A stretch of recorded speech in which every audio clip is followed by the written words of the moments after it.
you are getting discouraged as a child of God, it simply means one thing, that the issues of your life or the circumstances that you are facing is already beclouding your mind and making you forget what God told you. Because what gives us strength in the season of waiting is remembering what God told us.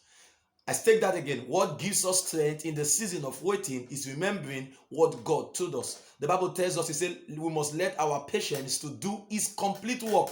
All right. So if you are getting discouraged as a child of God regarding a promise that God gives you, you need to watch this. Now, there are so many issues around our lives. When these issues come, they come in form of burdens. And when those burdens linger, they become more burdens. And when it becomes more burdens, it moves to become stress. And if it's not handled, it moves from stress to become fatigue, tiredness. That's what we get to a point that we say, I'm getting tired. If we do not handle it, it moves from fatigue into depression. At that point, we begin to have all manner of thoughts that are not godly. We begin to have all manner of thoughts that come to, to tell us that God has abandoned us. Things are working against us, which is against what the word of the Lord says to us. And if depression is not handled, then the final stage before the devil finally strike is called blasphemy. At that point, you come and you begin to ask yourself, are you sure God is real? Are you sure there is God? But the will of God for us is that we must remember what He told us. Because God is not the man that He should lie. So if He has said a thing to us, there is a timing for it. The timing of God may not be our timing, but the timing of God is always perfect. I take that again. The timing of God may not be our own timing, but the timing of God is always perfect. So when the burdens come, instead of allowing them to become more burdens, look at the biblical progression that it should be.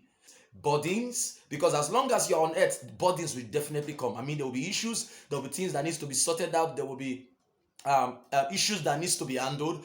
Biblical way to go is these burdens. Then for burdens, we hand it over to Jesus. The Bible says, cast all your cares upon Jesus because He cares for you. So before we allow the burdens to become more burdens, we hand over our burdens to Jesus. And then the next step is we trust Him. After handing over our burdens to Him, we must trust Him that He has taken over the burdens. And no matter what we see physically, we must trust Him that He is on top of the matter and things are going to change. So it becomes burdens. Then we hand over our burdens to Jesus. Then we trust Him.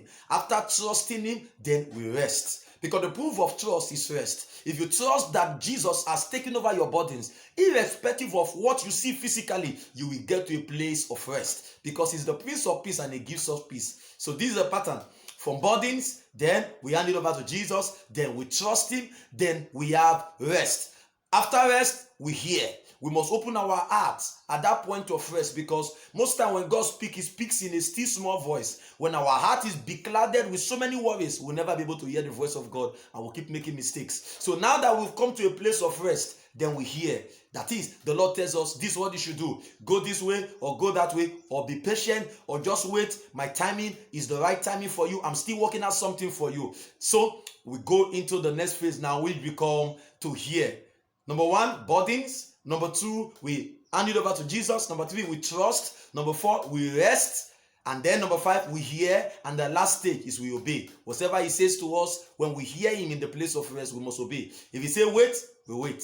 If He say relax, we relax. If He say do this, we do this. If we say that is what you should do, that is what you should do. The moment we follow this biblical progression, then you discover that discouragement will disappear. Because once you are discouraged, you stop hearing from God, you start making mistakes, and if care is not taken, you may end up in error. I hope you are blessed by today's episode of Faith Boosters on the Faith Movement TV. Please subscribe to this channel so that anytime I post a video, you can get the update of the video. So click the subscription button and turn on the notification icon so that you get the alert anytime I post a video.